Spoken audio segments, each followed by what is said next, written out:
Today, Skull Nation, we're going to be breaking down another analog horror series. This time, about a scary version of the Batman. And I love superheroes, and I love Marvel and DC too, all at the same time. And they're not paying me any money to say that. So stay tuned and let's check out if it's good or not.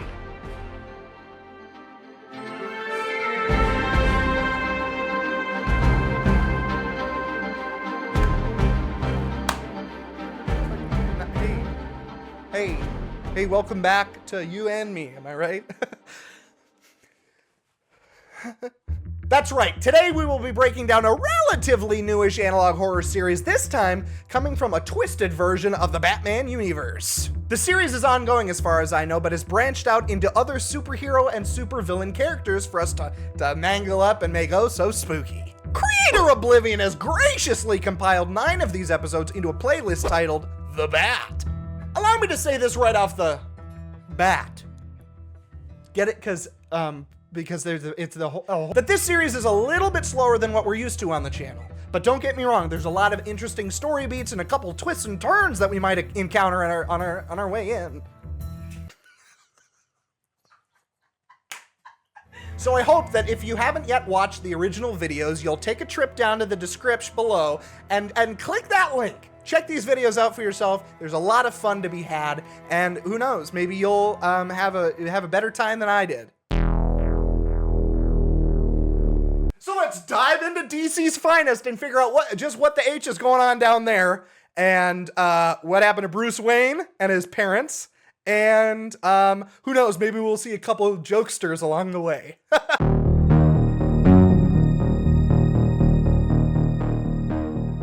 Our first video, as the description states, is a recovered live feed recording from Gotham City's police commissioner, Jim Gordon. He begins reflecting on the strange state of the world since the Bat incident happened in 1959. He also states that coincidentally, these sightings began on the 21st anniversary of the murders of Thomas and Martha Wayne, Bruce Wayne's folks, which I'm sure he's got nothing to do with this and is just sailing the world and playing the bagpipes. Apparently, old Bruce lost his marbles after the death of his parents, and throughout the years, grew increasingly bitter and malnourished, speaking of restoring order to Gotham. Sounds like Jim Gordon has some kooky idea that Bruce Wayne is still within Gotham somewhere, and may even be the Batman. Citizens of Gotham, vengeance is coming.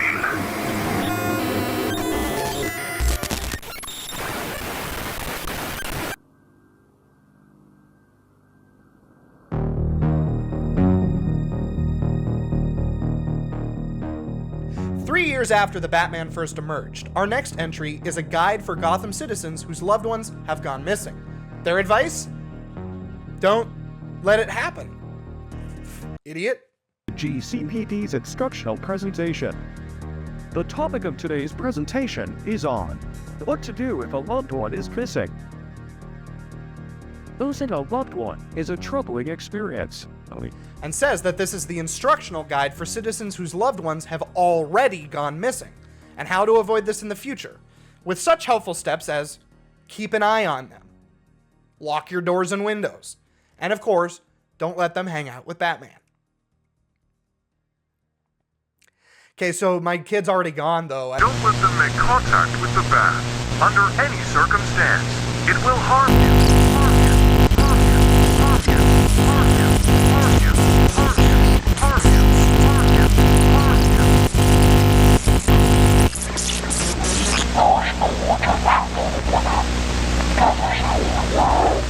In the distorted audio, we hear a voice say, "There is no redemption for the wicked. Death is the only way out," which is a really cool and positive message for a hero to say to people that want to be saved. Moving on.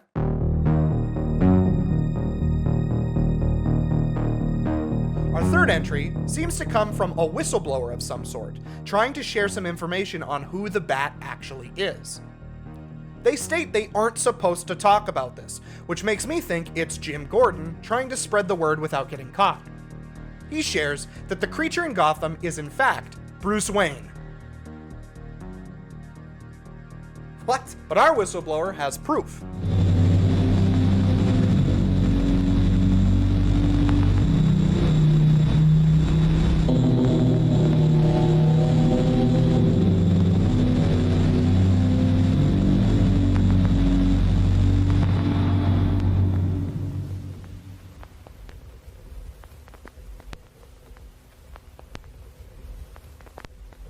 My name is Bruce Wayne. My father is Thomas Wayne. My mother is Martha Wayne. They were both murdered when I was a child. I am here to confess. If listening, my plan has worked.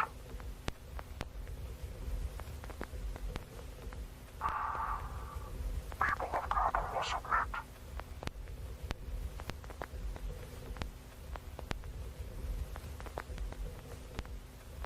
As I am Gotham's jury, judge, and executioner.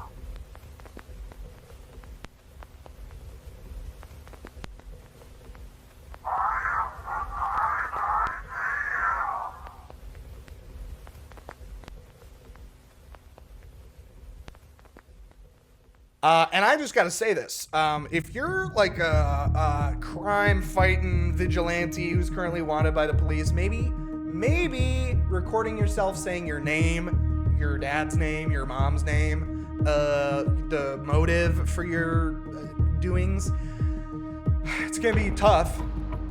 Wouldn't recommend it, probably. Batman. Oh my God! Before the audio played, red text appeared saying, "You shouldn't have found this," which is probably Batman, or maybe even some other character.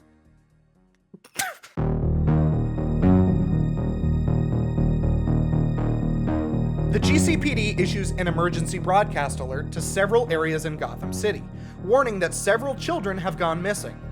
The tape then names these children: The missing individuals will now be shown. Richard Grayson,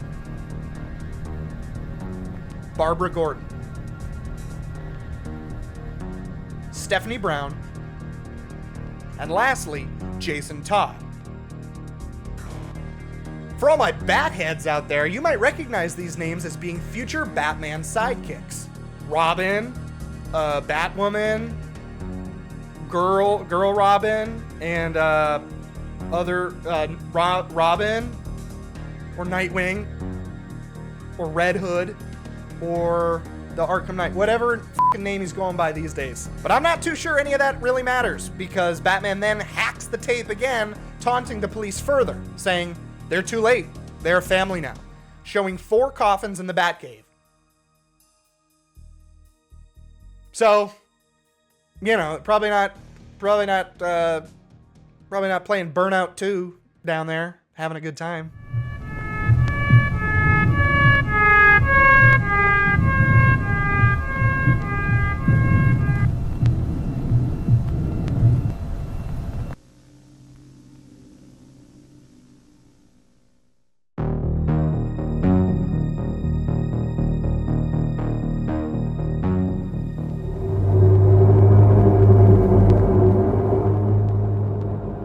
This tape confirms the burning building that we just saw was in fact Wayne Manor, and our yet-to-be-revealed videographer snuck into the wreckage and instantly found the secret hideout of a well-known vigilante and child kidnapper, Batman.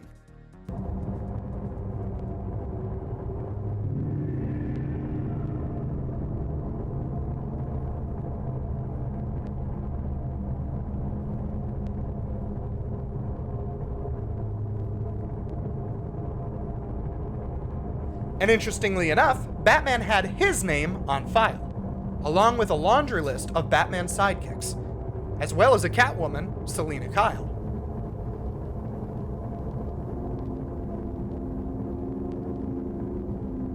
Then, suddenly, our protagonist is chased out of the Batcave by the Bat family, right into the wings of Bruce Wayne.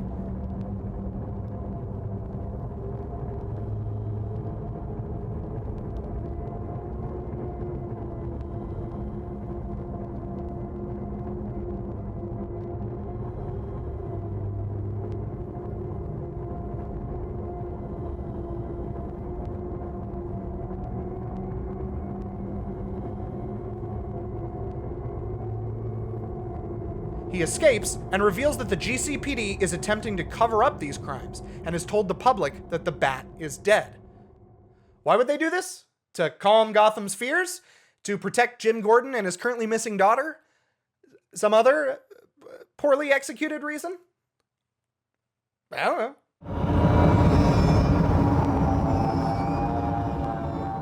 The tape ends revealing that Tim Drake, another eventual Robin candidate, has gone missing. Somehow before the other kids were reported missing. By a few months. And I'm pretty sure this tape takes place after the one before it.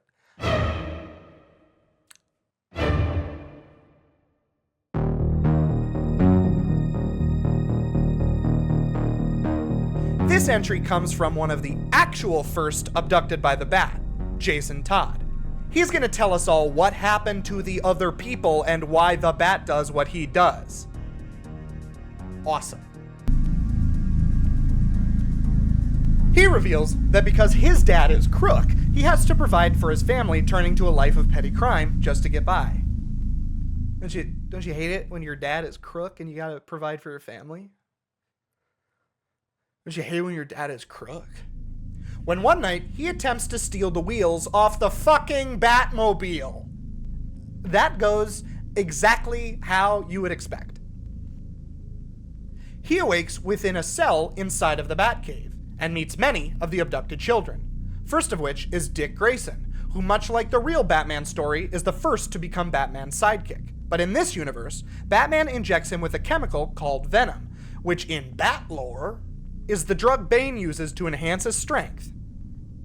Before Jason is turned into a creepy little batfuck, Bruce reveals to him that a few weeks after the death of his parents, his butler Alfred died of a stroke, leaving this universe's Batman without his iconic role model, turning him into this untamed, violent creature of the night.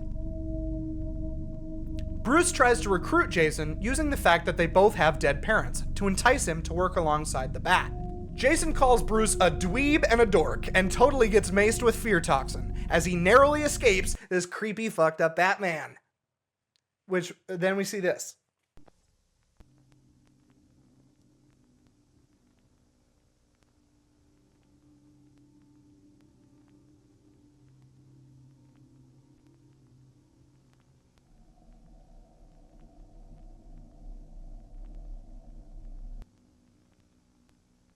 I'm spooked to the core. This is a good series. I'm having trouble giving a fuck.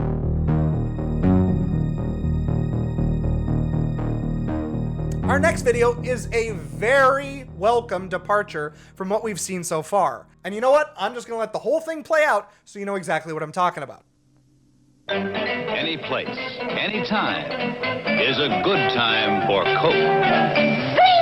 Only Coca-Cola gives you that refreshing new feeling. Refreshing new feeling. Refreshing new feeling. Coca-Cola's bright and lively. Coca-Cola has more zest. Coke is a lot more zest than living. Refreshing zest. Only Coca-Cola gives you that refreshing new feeling. Refreshing new feeling. Refreshing new feeling. Coca-Cola gives you that refreshing new feeling. Coca-Cola refreshes best.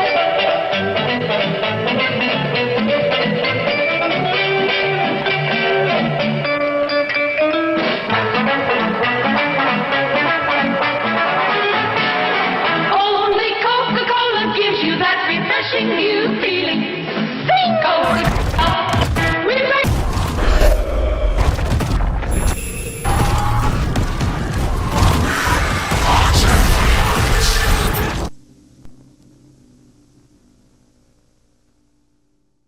You know, despite a full minute of that being a Coke ad, I'd say it's very refreshing to see famous anti-Batman club, the Court of Owls, calling the Dark Knight out and seemingly putting a hit out on him. I hope we see more of this kind of thing and less of the bland text and image only entries.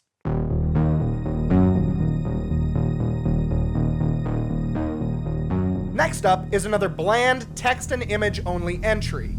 Entry 6 explains that after the Bat died, crime in Gotham began to rise, and so too did a criminal that we all know and love.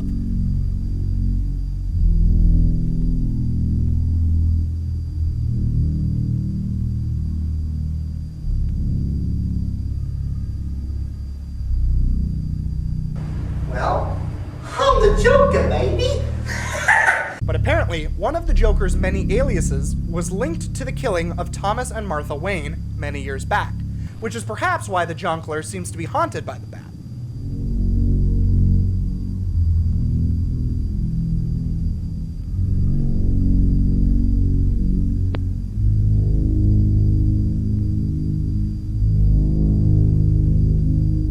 Yeah, also Harvey Dent is the mayor, and someone threw a big vat of piss in his eyes and on his face. And now he's the Two-Face. He's Harvey Two-Face Dent.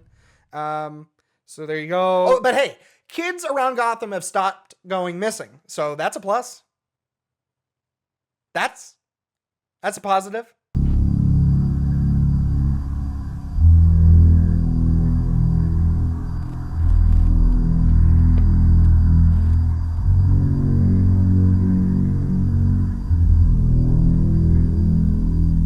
We then learn the true identity of the hacker leaving red text in previous entries. It turns out it was not the Bat, but in fact...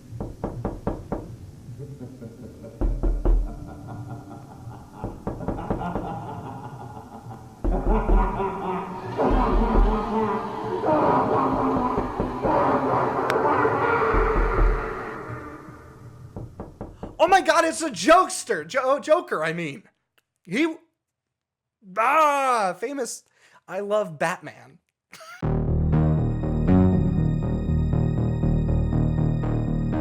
And now it's time for our final entry of the night. Let's see if this series sticks the landing.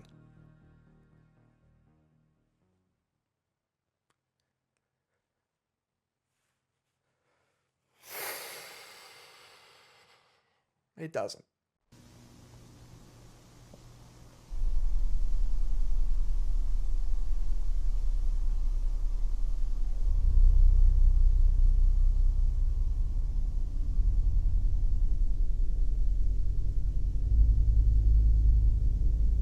This entry comes from yet another famous Batman character, this time being Azrael, who is kind of like Batman, but Catholic, and kills people. So he's here now, and...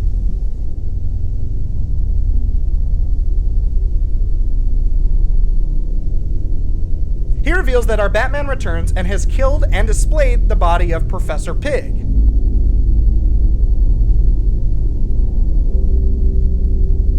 He also reveals that a couple of the Bat Kids were you-know-what by you-know-who. I'm not getting demonetized for this shit. But more importantly, Azrael has a big dick problem. By that, I mean he reveals Dick Grayson is also hunting down famous Gotham villains. And it was at this point that I realized that there were still 2 minutes left of this series, and I did not know if I had the strength to carry on. Anyway, Azrael has a great quote here, saying that he doesn't blame Batman and his Bat Kids for killing murderers, but at some point it crosses the line. What line? Azrael, he's killing people and kidnapping kids. The line's been crossed. Well, you must not care that much, because immediately after revealing that Dick Grayson was stalking him, he fucking brains the guy. No worries, no problem, he's dead. Hey, this character's still alive. Just kidding, he's dead. This guy who said he doesn't like the murder did it. He then killed Batman villains Firefly and Killer Moth, and then vows to kill the Bat himself. And then he rides a horse, and then he says, I do no one's bidding but God's in Latin or some shit. And then the series ends, and I turn my computer off, and I'm pretty sure I wept. Pretty sure into my pillow. So there you have it. That's The Bat, or the Batman analog horror, one of the two that are out there. And this seems to be a very popular one, and I don't get it. Don't get me wrong, there are a lot of cool ideas here. The idea that Bruce Wayne, because of the death of Alfred, grows nuts and, not literally, grows crazy and becomes a literal man-bat, like the character Man-Bat within the Batman. That's cool. That's a cool idea. He's evil, he's fucked up. I dig it. Every entry introduces at least one character. That's too much. Then you bring back a character just to have a new character kill him, so there's no stakes and there's no time to adjust or care. Not good. Hey. Not good. I'm pretty sure this is the actual end of the series. This is the last video in the playlist, but OBlIVion is continuing to upload different superhero and supervillain analog horror videos. I haven't watched those. I hope they're better. Don't let my negativity stop you. There's a lot of cool stuff here. It's a better analog horror than I've ever made, so that's points. And I'm sure that some of the mistakes that I found silly or bad in this series have probably been addressed in his newer stuff. So by all means, check out the original creator. I put it in the description. Watch it, support him. I want to hear about his newer stuff. Come back here, let me know. So thank you so much for watching. I'm back. It's been a while. So, and I'll see you in the next video.